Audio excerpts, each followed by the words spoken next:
Hoy vamos a ver el teorema del seno y del coseno. Estuvimos trabajando hasta la semana pasada con teorema de Pitágoras y razones trigonométricas, que se podían utilizar solamente en triángulos rectángulos.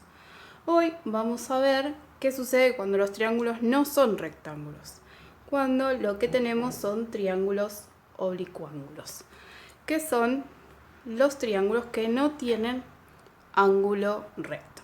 El teorema del coseno lo podemos utilizar cuando tenemos como dato dos lados y el ángulo comprendido. Por ejemplo, tenemos como dato el lado B, el lado C y el ángulo A que está comprendido entre esos dos lados. Y como incógnita queremos encontrar el lado A. Entonces, el teorema del coseno dice que cada lado se puede expresar de la siguiente manera. O sea, cada lado del triángulo se puede expresar con esta fórmula, ¿sí? Entonces, en nuestro ejemplo, si queremos encontrar el lado A, nos va a quedar lado A al cuadrado es igual al otro lado al cuadrado más C al cuadrado, que es el otro lado, menos 2 por B por C, que son los dos lados que tengo de dato, por coseno del ángulo comprendido. Entonces, todo esto es un número que lo vamos a poner en la calculadora y de esa forma despejar el lado A. Veamos un ejemplo. Tenemos un triángulo oblicuángulo del cual conocemos dos lados y el ángulo comprendido en entre esos dos lados. Queremos averiguar el otro lado. Entonces, utilizando el teorema del coseno, vamos a plantear una de las tres ecuaciones, ¿sí? Siempre se plantea una. Entonces, nuestro lado desconocido es el x. Va a estar al cuadrado. Después tenemos de dato dos lados, uno que es 8, el otro es 4, y a esto le tenemos que restar 2 veces 8 por 4 por el coseno del ángulo que tenemos comprendido, que es 20. ¿Sí? Todo esto va a la calculadora. Queda 8 al cuadrado más 4 al cuadrado menos 2 por 8 por 4 por coseno de 20. Si truncamos a los dos decimales, como habíamos quedado en clase, nos queda 19,85. Como este está al cuadrado y lo tenemos que despejar, acá nos va a quedar módulo, esto pasa como raíz y resolviendo en la calculadora nos queda como resultado 4,45,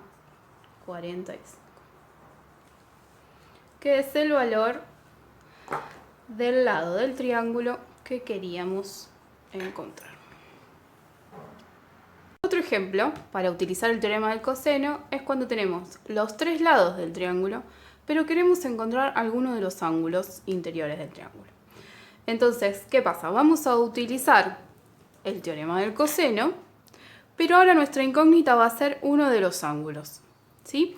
Entonces, como tenemos de dato los tres lados, pero el ángulo que queremos encontrar es el A, vamos a utilizar para plantear la ecuación que tenga como ángulo A acá en el coseno, ¿sí? Entonces va a ser la primera. Tenemos los tres lados que los tenemos de dato y el ángulo A es nuestra incógnita. Entonces todo lo demás lo conocemos. Vamos a plantear eso según los datos que tenemos acá. Entonces, empezamos con el lado opuesto al ángulo que tenemos que averiguar. Entonces nos queda 3 al cuadrado, que sería nuestro lado A. Es igual a cada uno de los otros dos lados al cuadrado menos 2 veces cada uno de esos lados por coseno del ángulo A, que no lo conocemos. Entonces, podemos ir resolviendo en la calculadora o despejar y después ingresar de una en la calculadora todo junto. Cualquiera de las dos opciones está bien. Ustedes lo resuelven como quieren, paso a paso o de una, como estoy mostrando acá en el ejemplo. ¿Sí? Si lo resolvemos de una es para que no arrastremos tantos errores al truncar los decimales. Vamos a ir poniendo menos 5 al cuadrado. Y abajo nos queda menos 2 por 6 por 5. Esto nos da 13/15. Pero ¿qué pasa? Todavía tenemos el coseno.